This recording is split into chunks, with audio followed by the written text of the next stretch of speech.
Hoje nós vamos falar um pouco a respeito da vida de um cristão com Deus e a vida de um cristão em família. Porque muitas vezes nós pensamos que ser cristão, praticar o cristianismo, é ser fiel ou rigoroso naquilo que diz respeito à igreja, aquilo que diz respeito a estar nos cultos, a ser fiel nas nossas obrigações dentro do templo, dentro da comunidade, e nós esquecemos um pouco, muitas vezes nós não lembramos que na vida cristã a gente tem um objetivo também, que é a família. A Bíblia diz que se tem algo que pode impedir a sua oração, é justamente a maneira que você se comporta dentro de casa. Então, a maneira que você trata a sua esposa, seu marido, seus filhos, pode ser um obstáculo até para as nossas orações chegar até o Senhor. A Bíblia nos ensina. E hoje, para a gente falar desses dois aspectos, em especial, nós vamos usar como texto base o livro de 1 Samuel, no capítulo de número 1. 1 Samuel, capítulo de número 1. É um capítulo bastante conhecido, então por isso a gente para não esticar muito, a gente vai ler a princípio até o versículo 8. 1 Samuel 8.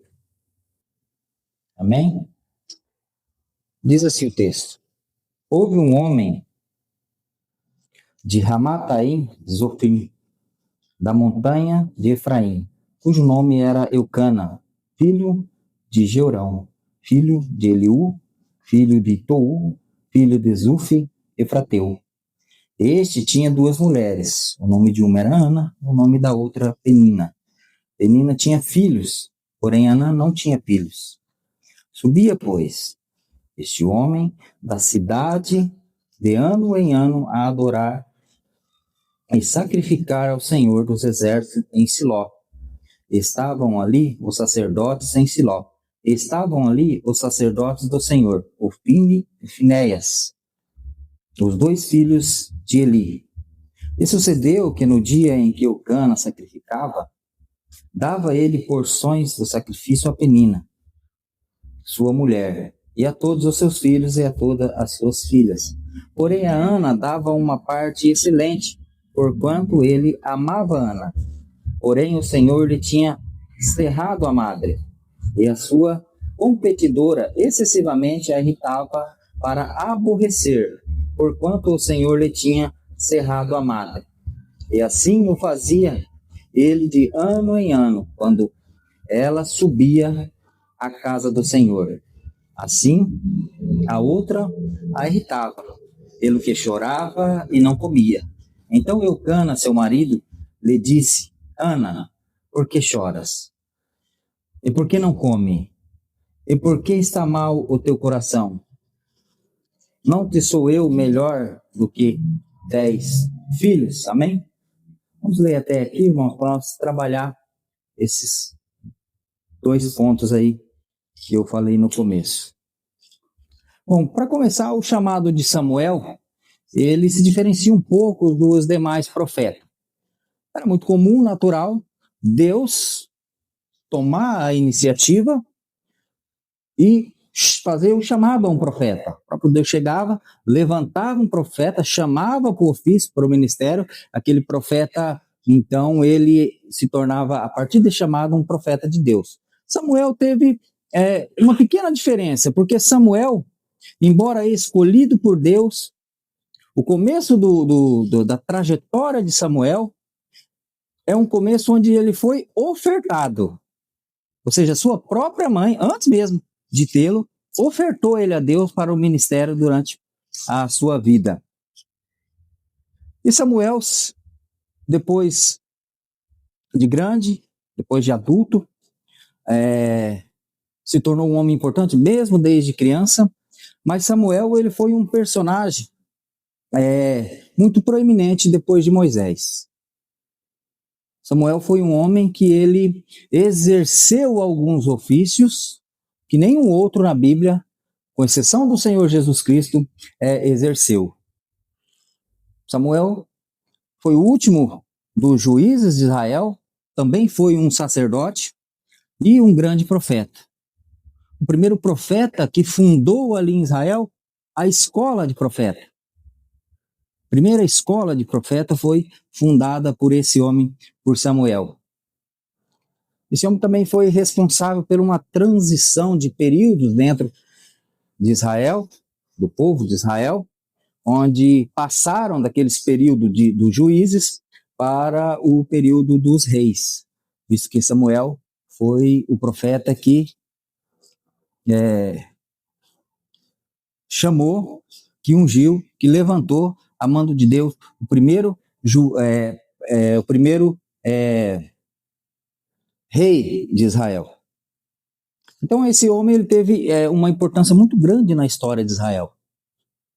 Esse homem ele exerceu vários ofícios. Esse homem julgou a nação de Israel. Esse homem doutrinou a nação de Israel. Esse homem foi o divisor de águas das histórias, dos períodos de Israel. Então, para os irmãos entender a importância que esse homem teve dentro da história de Israel. E, usando o exemplo dessa mulher, Diana, eu quero destacar a primeira perseverança dessa mulher, principalmente na sua perseverança, baseado na sua fé que ela tinha em Deus. Porque quando você olha, você lê o texto,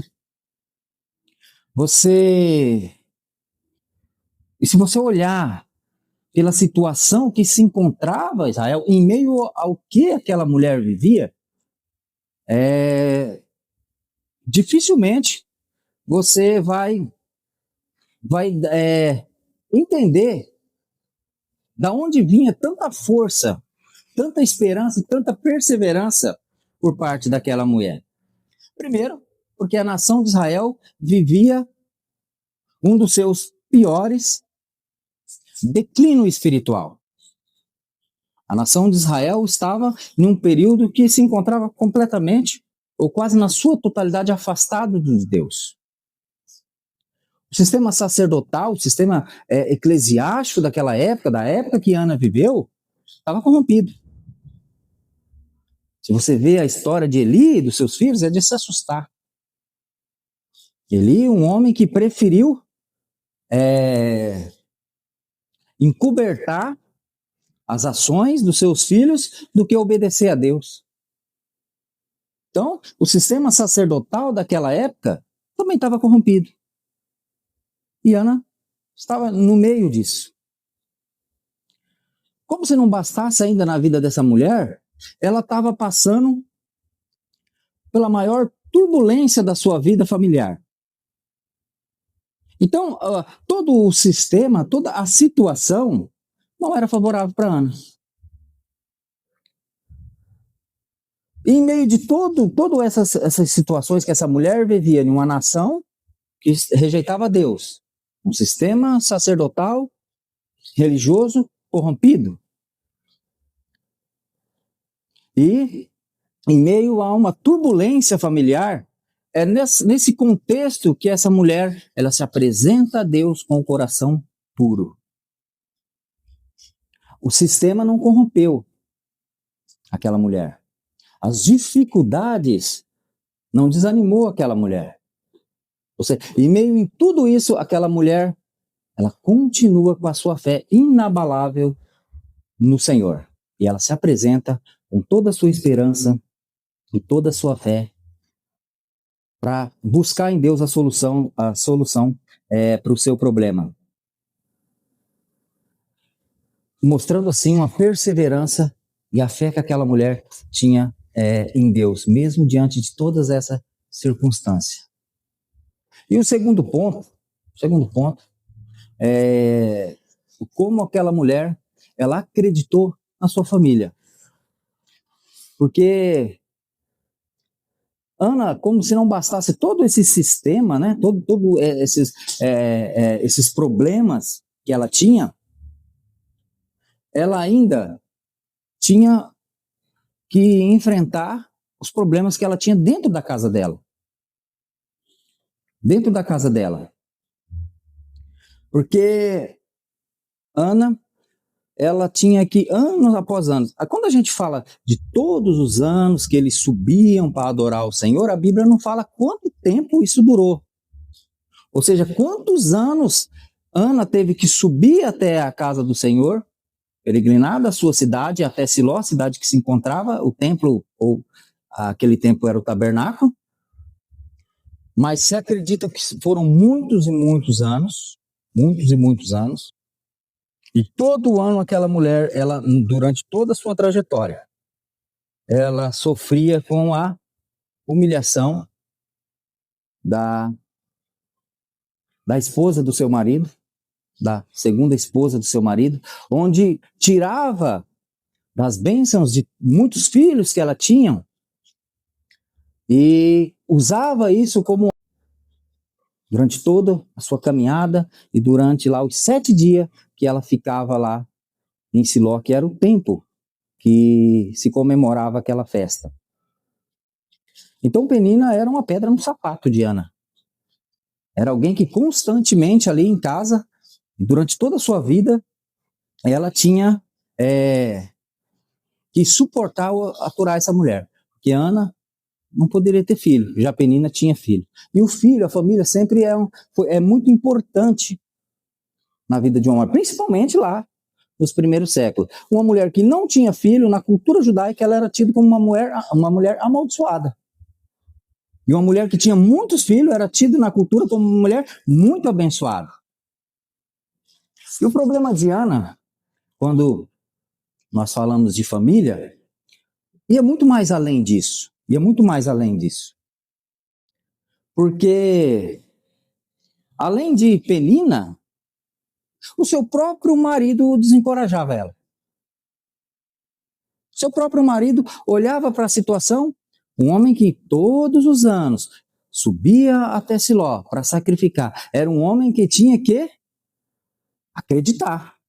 Era um homem que tinha que incentivar. Era um homem que tinha que chegar a Ana e falar, não, vem aqui, nós vamos ajoelhar junto, vamos orar junto, o Senhor vai nos responder. Exemplo não faltava, de mulheres da descendência passada que também tinha a madre encerrada, ou seja, não poderia ter filho, e Deus o abençoou com filho. Então essa mulher vivia um conflito dentro de casa, porque tinha a Penina que o afligia e o seu próprio marido desencorajava. Como nós vemos no capítulo número 8. No versículo, melhor dizendo, número 8. Era desencorajada pelo próprio marido. Ou seja, o marido dela praticamente dizia para ela, em outras palavras, falava, Ana, desiste. Eu sou melhor do que 10 filhos para você, eu não sou melhor do que os filhos, então você tem que entender que eu já basto na sua vida. Já é o suficiente. Mas essa mulher vivia com esse conflito. Porque tinha o problema da Penina e o seu próprio marido o desencorajava. E ainda, como se não bastasse, ainda tinha um problema mais grave na vida dessa mulher. Porque a situação de Ana, o texto diz que foi o próprio Deus que causou. Ou seja, o texto diz que o próprio Deus que cerrou a madre de Ana. Irmãos, diante dessas situações, eu acho que muitos de nós, qualquer um de nós diria, não, para mim já chega.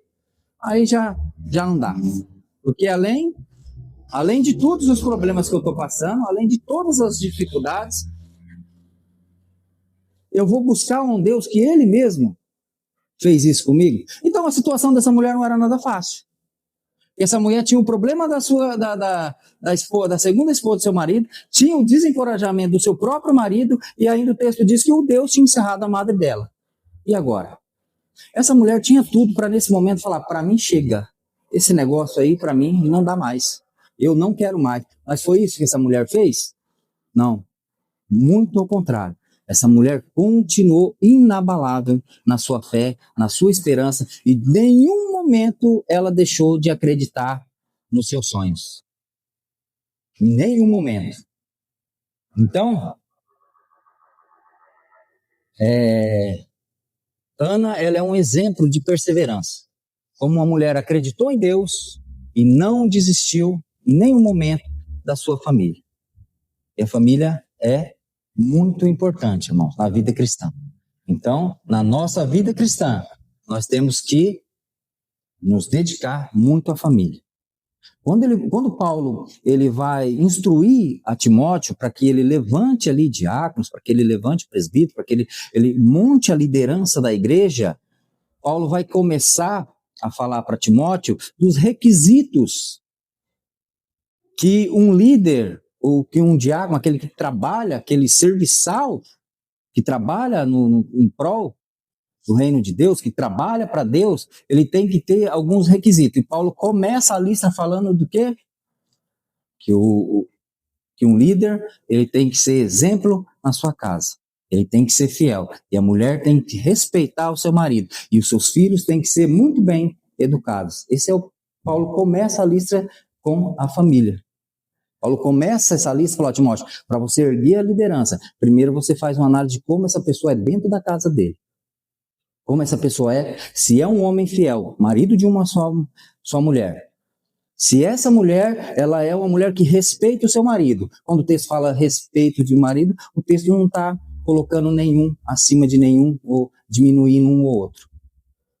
Mas está estabelecendo critérios para que aquelas pessoas pudessem participar e trabalhar na obra de Deus. E Paulo justamente começa falando que essas pessoas que lideraria a igreja ali, elas teriam de ser pessoas que tivessem bom exemplo na casa. Seria bons exemplos dentro da família. Então, a nossa família, elas são o nosso primeiro teste. Nós que queremos trabalhar em prol do Senhor, a nossa família é o primeiro teste. O nosso primeiro púlpito é em casa. Porque você não pode ser um cristão aprovado para Deus se você dentro da sua casa você é um mau marido ou uma má esposa, ou você não é um exemplo dentro de casa para a família. Então são critérios que Paulo estabelece e que nós como cristãos nós temos que entender que nós devemos servir a Deus e servir a Deus é cuidar da família. Servir a Deus é acreditar na família. Servir a Deus é perseverar na família. Servir a Deus é ser honesto, fiel, dentro de casa. Porque a nossa vida cristã começa lá. É lá que nós passamos a maior parte do tempo. É dentro de casa, com a nossa família.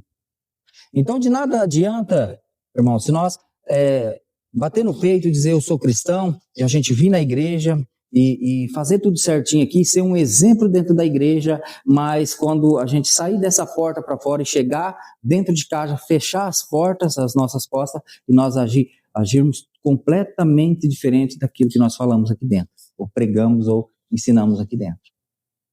Então a família, ela é muito importante na vida de um cristão. Porque a maneira que você tem comunhão aqui na igreja com os irmãos, nós necessitamos de comunhão ainda mais dentro da família.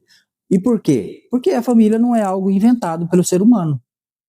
A família não surgiu de alguém dentro de uma sociedade em determinado tempo que falou assim, bom que a gente arrume uma pessoa para a gente viver junto. Foi assim que aconteceu? Não. A família foi uma instituição lá em Gênesis do próprio Deus. Deus instituiu a família. Então, a vida cristã, ela passa muito por fidelidade, fé em Deus e exemplo dentro de casa. A vida cristã, ela está muito interligada com esses dois aspectos, Deus e família. E no exemplo dessa mulher, nós vemos isso, que essa mulher tinha uma fé inabalável, mesmo com o mundo caindo na sua cabeça.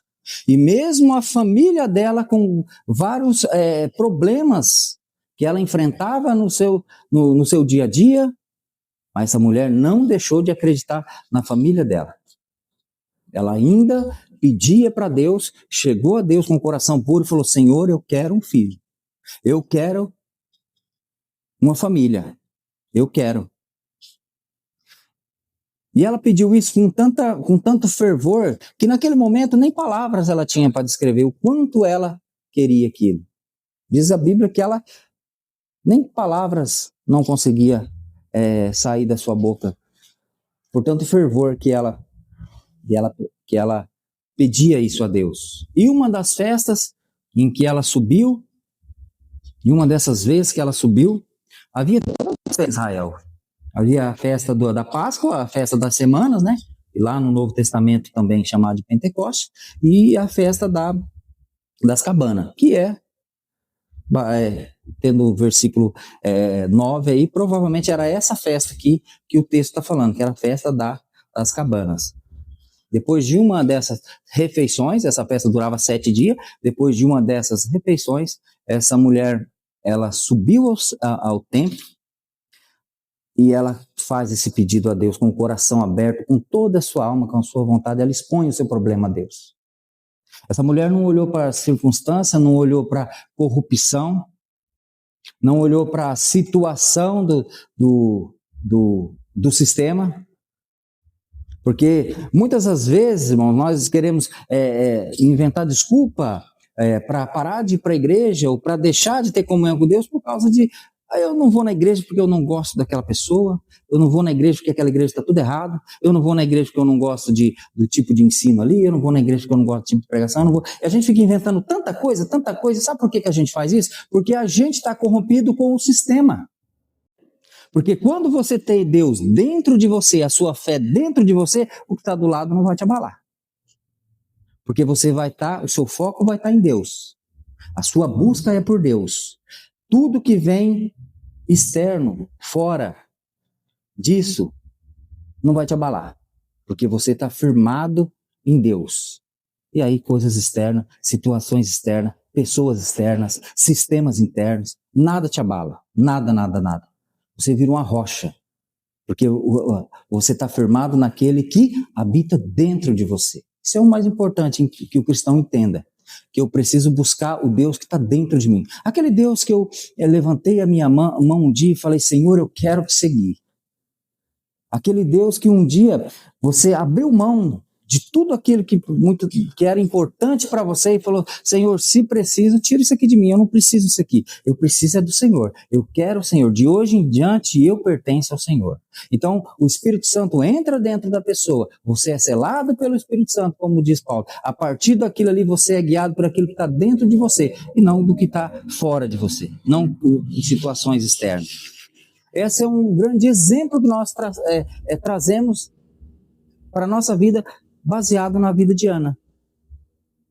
Problemas com a família, problemas com a sociedade, problema com o sistema da época, sacerdotal da época, não abalou, não mudou a fé daquela mulher. Essa mulher não inventou desculpa para falar, eu não vou mais essas caminhadas, vários quilômetros, todo ano, 3 vezes ao ano, para chegar lá e orar, para chegar lá e pedir a Deus ou praticar a minha fé, sendo que lá dentro tem Eli, sendo que lá dentro tem os seus filhos que não respeitam o sacrifício, usam do sacrifício para fazer as suas festinhas, levavam mulheres, praticavam atos obscenos dentro do templo. Essa mulher olharia isso e falava, é isso?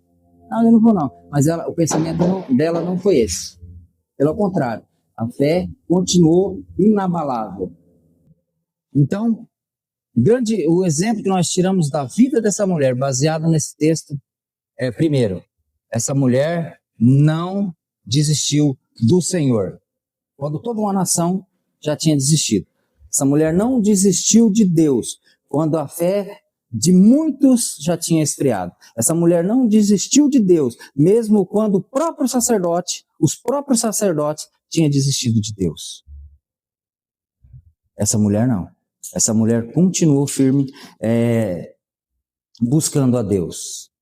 Essa mulher acreditou em Deus, acreditou que Deus mudaria a sua vida.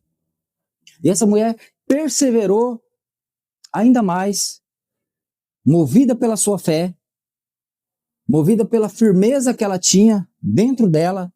Essa mulher não desistiu dos seus sonhos. E o sonho dela era a família. O sonho dela era a família. O sonho dela era ter um filho. E ela pediu em oração com tanta intensidade que talvez, ou provavelmente, naquele momento, ela não entendia o que de fato estava acontecendo. Talvez Ana fez ali no silêncio da sua casa o que nós fazemos lá no nosso quarto quando as coisas estão difíceis. E o que é? Perguntar para Deus por quê. Quem é que não perguntou para Deus por quê? Por que isso? Talvez nas suas orações ali dentro do seu quarto ela fala: Senhor, eu sou fiel. Senhor, eu subo todos os anos para Siló. Eu presto sacrifício. Eu creio em Ti. Eu tento ser a melhor esposa possível dentro de casa. Por que que a outra, que não tem compromisso nenhum com o Senhor, a outra que não leva nada a sério, ela é abençoada e eu não? Eu tenho certeza que talvez em algum momento da vida Ana fez esse questionamento para Deus. Senhor, por que comigo não dá certo? Por que para mim não dá certo? Quem é de nós que nunca fez essa pergunta, né? Senhor, por quê? Por que tá essa avalanche de problemas sobre a minha cabeça? Isso é muito comum nas nossas vidas, porque dificuldade nós passamos. Agora, o grande exemplo que nós temos que tirar com Ana é aonde buscar a solução. É onde que nós buscamos a solução para o problema, para os nossos problemas. E aonde que Ana buscou? Em Deus. Sem entender. Porque nós, muitas vezes, nós passamos por coisas e nós também não entendemos por quê. Como que a gente vai entender? E muitos dos nossos problemas, nós entendemos lá na frente. Porque as batalhas que nós passamos, nós temos que lutar elas. Nós temos que passar por elas. E a nossa grande arma é Deus. Sempre na presença de Deus, sempre na perseverança. Porque essa mulher, a qual o nome significa graça, achou graça pela sua conduta, pelas suas atitudes aos olhos de Deus. E Deus, ele age, irmão, segundo os seus propósitos. O que eu estou dizendo dele, propósito de Deus. Ele age segundo os seus propósitos e não segundo o nosso imediatismo. E Ana, ela diz o texto que ela volta para Siló depois daquele dia que ela se derramou, para a gente encerrar, que ela se derramou ali na presença de Deus, que ela orou. Quando ela saiu dali, era como se ela tivesse a certeza que a sua oração tinha chegado até a sala do trono e ia ser atendida por Deus. Porque ela saiu dali, voltou para Siló. Voltou para a cidade dela. E Deus visitou ela e ela teve um filho, Samuel. E mais tarde eu tenho certeza que Ana entendeu o porquê da demora. Que Ana entendeu o porquê que Deus cerrou a madre dela naquele momento. Porque Samuel, lembra do começo? Lembra da introdução? Quem foi Samuel? Lembra quem foi o filho de Ana? E esse homem, ele não mudaria só a vida de Ana. Porque esse homem foi o primogênito de muitos filhos que Ana teve depois. Mas esse homem, dentro do propósito de Deus, no propósito de Deus, por que Deus demorou para atender? E por que Deus cerrou a madre de Ana lá no começo? Porque o propósito de Deus era transformar a vida de uma mulher fiel. Era transformar a vida de uma mulher de muita fé. O propósito de Deus era transformar a vida dessa mulher e transformar a sua família. Então o propósito de Deus era transformar Ana, transformar uma família, transformar uma nação. Esse era o propósito de Deus. Porque através da vida de Samuel, o povo voltou para Deus. Através da vida do ministério de Samuel, grandes acontecimentos e grandes avivamentos aconteceram na história de Israel. O mediatismo de Ana era ter um filho, seja ele quem for. O propósito de Deus não era ter um filho, era ter Samuel. Aquele que mudaria uma família, aquele que mudaria a história, que mudaria o sistema religioso e que mudaria uma nação inteira. E lá na frente eu tenho certeza que Ana, olhando para trás, falou: como eu sou tola em pensar tão pequeno quando Deus pensa tão grande. E Ana, eu tenho certeza que ela entendeu, olhando para a vida de Samuel, o que Samuel fez, o que Israel se tornaria depois de Samuel. Ela falou, eu tenho certeza que ela falou: agora eu entendo a demora do Senhor. Agora eu entendi os planos do Senhor na minha vida. E é isso, irmãos. Então, o que fica de exemplo para nós através da vida dessa mulher? Vale muito a pena esperar em Deus. Vale muito a pena investir na família. E vale muito a pena acreditar nos nossos sonhos. Porque se os nossos sonhos, ele também for os sonhos de Deus, ele nunca vai deixar de ser realizado. Nunca vai deixar de se concretizar nas nossas vidas. E essa é a base da nossa fé, da fé cristã. São aspectos em que nós temos que trazer para a nossa vida, irmão. Ser muito fiel a Deus. Trabalhar a Deus com toda a nossa vontade, com toda a nossa força, fazendo o melhor, ser o melhor, dar o melhor de nós para Deus. E cuidar muito bem da nossa família, porque a sua família, Deus te deu na sua mão, não para você tratar de qualquer jeito, mas para você cuidar, para você ser fiel, para você investir nela. Isso é vida cristã. Comunhão com Deus e investir na nossa família, que é a instituição dada por Deus e Deus dá nas suas mãos para você cuidar dela. Marido cuide da sua mulher, a mulher cuide do seu marido e os dois cuidem e instruam os seus filhos. Essa é a ordenança de Deus. E assim, o reino de Deus, ele cresce, o povo de Deus, ele cresce, e histórias são mudadas, famílias são transformadas, e a palavra de Deus, ela vai se espalhando por toda os cantos dessa terra, até que ela atinge todos os cantos. E aí acontece o acontecimento mais extraordinário da vida de um cristão, onde você vai ver o Senhor Jesus nos ares. Ele vem buscar você e a sua família. Amém?